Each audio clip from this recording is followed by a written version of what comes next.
जी अस्सलाम वालेकुम नाज़रीन। ऑनलाइन डिजिटल टीवी के हेल्थ कॉर्नर में तौसीफ़ अब्बासी और काजी ज़ियाद हाज़िर खिदमत हैं। नाज़रीन, आज हम एक अपने गुज़श्ता के प्रोग्राम का फॉलोअप लेके आए हैं। आज एक दफ़ा फिर हमारे मुल्क भर में जो हेल्थ सेक्टर है उसमें मुख्तलिफ जो जान बचाने वाली और जो रूटीन की अद्वियात हैं उसकी शार्टेज का सामना है। और उसके ऊपर न सिर्फ प्राइवेट सेक्टर बल्कि पब्लिक सेक्टर जो हॉस्पिटल्स हैं वहाँ पे भी बहरानी कैफियत है। मरीज़ जो हैं वो रूटीन की उनको दवाइयाँ नहीं मिल रही, और जो फार्मेसीज़ हैं उनके पास स्टॉक की कमी है। वो बता रहे हैं उनके पास इवन एक नॉर्मल पैरासीटामॉल और पैनाडॉल टाइप की मेडिसिन चाहिए हो तो वो दस्तियाब नहीं है। इसके ऊपर हमने बात करने के लिए अपने मेहमान हैं हमारे साथ, काजी ज़ियाद, उनको दावत दी है। इनका एक बड़ा गहरा तजर्बा है हेल्थ सेक्टर का, फार्मास्यूटिकल का। उन काजी साहब से सवाल करने से पहले एक छोटी सी जो है मैं इंफॉर्मेशन अपने नाज़रीन से शेयर करूं कि जो मौजूदा गवर्नमेंट है, फेडरल गवर्नमेंट, उन्होंने नवंबर में एक प्राइसिंग कमेटी जो है कायम की है। और नवंबर के बाद से लेके आज तक जो है जो फार्मास्यूटिकल इंडस्ट्री और जो फेडरल गवर्नमेंट के माबेन जो फड्डा है अद्वियात की कीमतों में इजाफे का, उसके ऊपर कोई जो है वो मामला तय नहीं हो सके। और जिसकी वजह से जो फार्मास्यूटिकल इंडस्ट्री है उन्होंने और उनके जो मिडल मैन है, आगे वाले लोग हैं, उन्होंने जो है जान बचाने वाली अद्वियात जो हैं और आम रूटीन की जो अद्वियात हैं जिनमें मुख्तलिफ टीके हैं, मुख्तलिफ गोलियाँ हैं, मुख्तलिफ सिरप्स हैं, वो जो है मार्केट से शार्ट कर रखे हैं। इसके ऊपर हम बात करेंगे काजी ज़ियाद साहब से। जी काजी साहब, आप हमें बताएं कि ये क्या सिलसिला है, गवर्नमेंट क्यों नाकाम हो रही है इनको लगाम डालने पे जो फार्मास्यूटिकल इंडस्ट्री के लोग हैं, और क्यों कर जो प्राइसिंग कमेटी है उसमें भी इन्हीं फार्मास्यूटिकल के नुमाइंदे शामिल हैं। गवर्नमेंट अस खुद क्यों नहीं डिसीजन ले पाती अद्वियात की कीमतों के तयन के बारे में? शुक्रिया तौसीफ साहब। असल में जो पिछली पीटीआई की गवर्नमेंट थी फेडरल में, उन्होंने जो कमेटी बनाई थी वो इसी पीडीएम की गवर्नमेंट ने उसी को प्राइसिंग कमेटी में ही उन्हीं लोगों को रखा है। जी जो थोड़ा सा मैं नाजरीन को बता दूं, क्योंकि ये जो खालिद मिसबाह जो है ये इस प्राइसिंग कमेटी का जो मेंबर है, जी। वो दामाद है साकिब निसार का, जस्टिस साकिब साहब जी चीफ जस्टिस ऑफ और पाकिस्तान जो साकिब हैं निसार उनके। का। उस्मान खालिद है जो साला है अपना चौधरी निसार का है। असद शुजा जो है वो कज़न है खालिद मिसबाह का। जाहिद सईद साहब है जो कज़न है अपना साबिक का जो कराची के सिंध के गवर्नर थे इस्माइल। पीटीए के। हाँ जी। तो इमरान इस्माइल ये उसके कज़न है जाहिद सईद इस कमेटी में। काजी मंसूर दिलावर जो पार्टनर है, वो उनका जो शेख अख्तर हुसैन जो बड़ा मशहूर केस था, जो ज़िंदा था और नेब के कागज़ों में उनको डेड शो करके जो सबका सीईओ था, तो ये वो इनका पार्टनर है। वो भी काजी मंसूर के साथ वो इस कमेटी में है, काजी मंसूर। और इसके अलावा बाकी भी है। बहरहाल अब सवाल ये पैदा होता है तौसीफ साहब के 100 से ज़्यादा अद्वियात तो शार्ट है गुज़श्ता 2 से 3 महीनों की। जी लोगों को काफ़ी मसाइल का सामना है। आम लोग जो है वो जलील और ख्वार हो रहे हैं। डॉक्टर एक दवाई लिख रहा है, अब लोगों के जहन में बुखार के लिए पेनाडॉल गोली जो है उनके जहन में पेनाडॉल ही है, पैरासीटामॉल फार्मूला नहीं है। आम लोग पेनाडॉल को ही बुखार की गोली समझ रहे हैं। बाकी अद्वियात अवेलेबल है, कॉलपॉल वगैरह ये अवेलेबल है मार्केट में, लेकिन पेनाडॉल की जो कंपनी है उन्होंने अपनी तमाम अद्वियात जो है वो रोक के रखी है। ये जी पिछले प्रोग्राम में भी हमने इसका तस्करा किया था। उसकी असल वजह जो है वो पेनाडॉल एक्सटेंड एक गोली आई थी जो पेन को जी। रोकने के लिए थी और जो 635 mg की थी। तो ये उस पे उसको ले जाने के लिए, हालांकि उस पर कुछ तहफ़्फ़ुज़ात आ गए थे, फ़ारन में भी कुछ चीज़ें ऐसी हो गई थी जिसकी वजह से उसको ड्रेप ने रोक दिया। उसकी वजह से बाकी अद्वियात भी जो पेनाडॉल कंपनी है उन्होंने रोक के रख दी।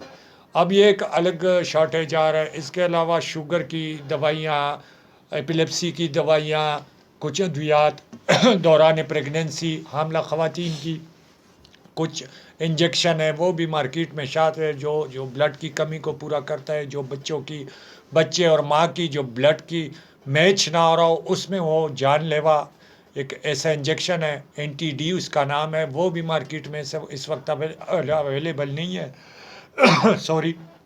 इसके अलावा और भी बहुत सी ऐसी अद्वियात है जो रूटीन में भी इस्तेमाल हो रही है लेकिन नहीं है। आपने सवाल किया कि हुकूमत क्यों नाकाम है। हुकूमत इस वजह से नाकाम है कि अब जो पिछले हफ्ते 2 हफ्ते हो गए कि एक ख़बर आई कि ख़ाम माल की ख़रीदारी के लिए जो बैंकों की जो एलसी होती है वो उनके पास पैसे ही नहीं है, डॉलर्स ही नहीं है कि वो बाहर से ख़ाम माल जो है फार्मास्यूटिकल कंपनियों के लिए ख़रीद सकें। इस वक्त मुल्क में एक ऐसी सूरत हाल पैदा हो चुकी है कि अगर अगर वो रिपोर्ट ठीक है, अगर यही सूरत हाल है, तो फिर आपको कोई भी दवाई 1-2 महीने बाद कोई भी दवाई आपको नहीं मिलेगी। जितना स्टॉक है वो ख़त्म हो जाएगा और बहुत बड़ा शार्टेज जो है वो मुल्क में अद्वियात की किल्लत का पैदा हो जाएगा, हर दवाई की। क्योंकि मार्केट में नई दवाइयाँ इस वक्त बन नहीं रही। कंपनियाँ वो दवाइयाँ अब जितना माल है उससे तो बना रहे हैं, लेकिन अगर मज़ीद सप्लाई नहीं होती ख़ाम माल की तो ये अद्वियात भी इसकी भी शार्टेज हो जाएगी, जो मौजूदा वजारत सेहत और जो ड्रैप है इनकी नाअहली का मुंह बोलता सबूत है। जी। तो ये चीज़ें जो है ये साथ साथ चल रही है। लेकिन सवाल ये है, और ये सवाल पैदा हो रहा है मुसलसल, कि पिछली हुकूमत ने, पीटीआई की वफाकी हुकूमत ने, मतलब साबिक वज़ीर-ए-आज़म इमरान खान के दौर में 400% अद्वियात 2019 में जो है उसकी कीमतें बढ़ाई गई। जो 2019 की कीमतें बढ़ाई गई तो उसमें यह सवाल था कि ख़ाम माल चूँकि हमें उस कीमत पे में नहीं मिल रहा और एक दवाई की कीमत अरसे दराज से 2 रुपये है, तो लिहाजा इसकी कीमत जो है वो 6 रुपये की जाए या 10 रुपये की जाए, तो वो बढ़ाई गई। तो उस पर एक बहुत बड़ा वावेला मौजूदा पीडीएम जो उस वक्त अपोजिशन में थी कि इतनी दवाइयाँ महंगी कर दी, ये हो गया वो हो गया। अब ये ख़ुद ये अद्वियात महंगे करने जा रही है। अगर ये महंगे नहीं करती तो फिर फार्मास्यूटिकल कंपनियां अपनी शार्टेज मज़ीद बढ़ाएगी और मज़ीद अद्वियात भी आपको उसका शार्टेज का सामना करना पड़ेगा और फिर लोगों को मज़ीद मसाइल का सामना करना पड़ता है, जिसकी वजह से हुकूमत मेरे ख़्याल में ब्लैकमेल होकर इनकी कीमतें मजबूरन उनको बढ़ानी पड़ेगी। भाई साहब देखें, आम जो हमारे नाज़रीन हैं या क़ारीन हैं या जो मरीज़ हैं, उनके लिए जानना ये ज़रूरी है, वो उनके तहफ़्फ़ुज़ात इस पे हैं कि फ़ेडरल गवर्नमेंट जो है और जो प्रोविंशियल गवर्नमेंट्स हैं वो क्यों कर बेबस हैं, नाकाम हैं इस फार्मास्यूटिकल इंडस्ट्री के सामने, जो है खुद से पहले तो जो है जो उनका रॉ मटेरियल है या जो अद्वियात हैं, जो उनकी जान बचाने वाली अद्वियात हैं, उनको जो है स्टॉक करती हैं, मार्केट में उसकी शार्टेज बनाती हैं और फिर उस पे जब डिमांड और सप्लाई का गैप आ जाता है तो गवर्नमेंट के सामने वो अपने प्रपोजल रखती हैं प्राइस इंक्रीज़ की। क्या वजह है कि फ़ेडरल गवर्नमेंट खुद से डिसीजन नहीं ले पा रही, और क्या वजह है कि जो प्राइस कमेटी है उसमें फार्मास्यूटिकल इंडस्ट्री के नुमाइंदों को शामिल किया गया है? आप समझते नहीं है कि फ़ेडरल गवर्नमेंट को अपनी स्टेट के रिट कायम करने के लिए खुद डिसीजन पावर इस्तेमाल करनी चाहिए और ख़ुद से एक फार्मूला सेटल करना चाहिए जिसके ऊपर जो है अद्वियात की मिनिमम प्राइस जो है वो फेडरल गवर्नमेंट दे, और उससे आगे किसी भी फार्मास्यूटिकल इंडस्ट्री को, किसी भी उनकी नुमाइंदा बॉडी जो पीपीएम में है यहाँ पे एक्टिव, उन लोगों को फेडरल गवर्नमेंट पाबंद बनाए कि फेडरल गवर्नमेंट की जो है तय करदा प्राइस जो है इससे आगे आप नहीं जाएंगे। ये क्या वजह है कि गवर्नमेंट खुद डिसीजन नहीं ले पा रही? पीपीएम को उन्होंने स्टेक होल्डर समझ के टेबल पर बिठा लिया, वो लोग तो अपने मफाद के लिए काम करते हैं। असल में बड़ा अच्छा क्वेश्चन है साहब।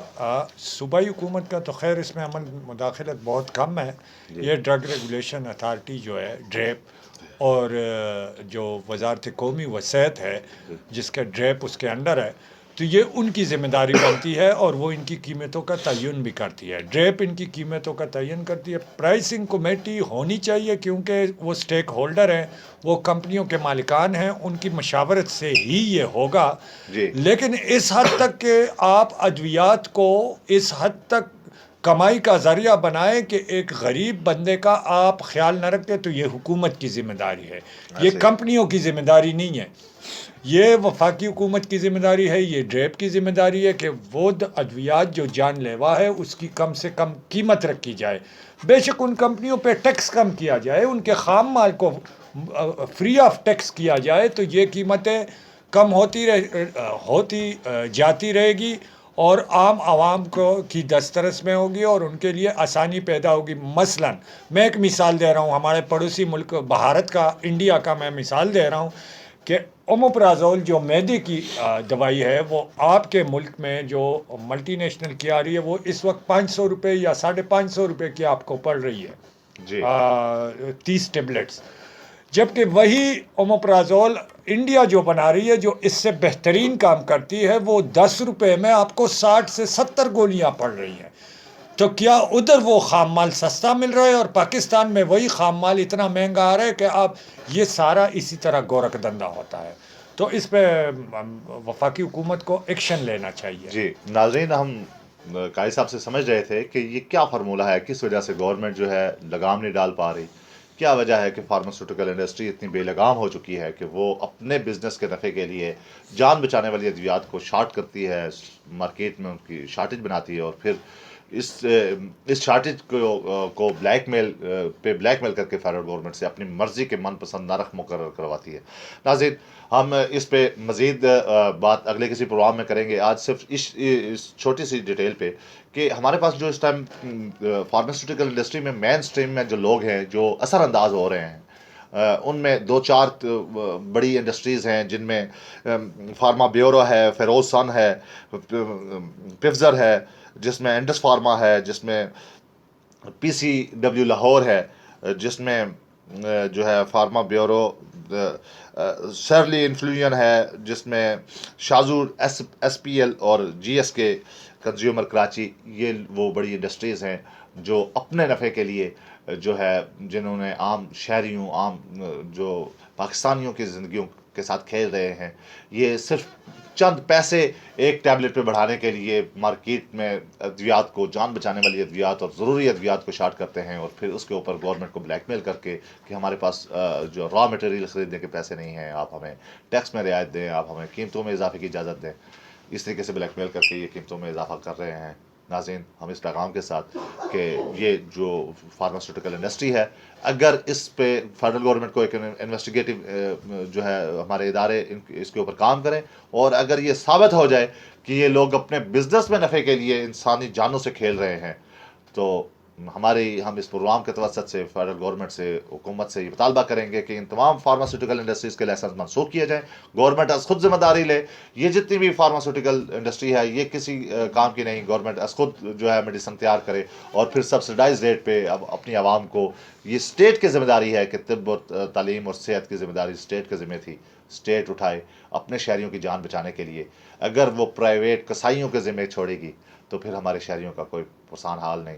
नाज़रीन, इस पे फर्दर अपडेट के लिए हमें इजाज़त दीजिए। खुदा हाफिज़।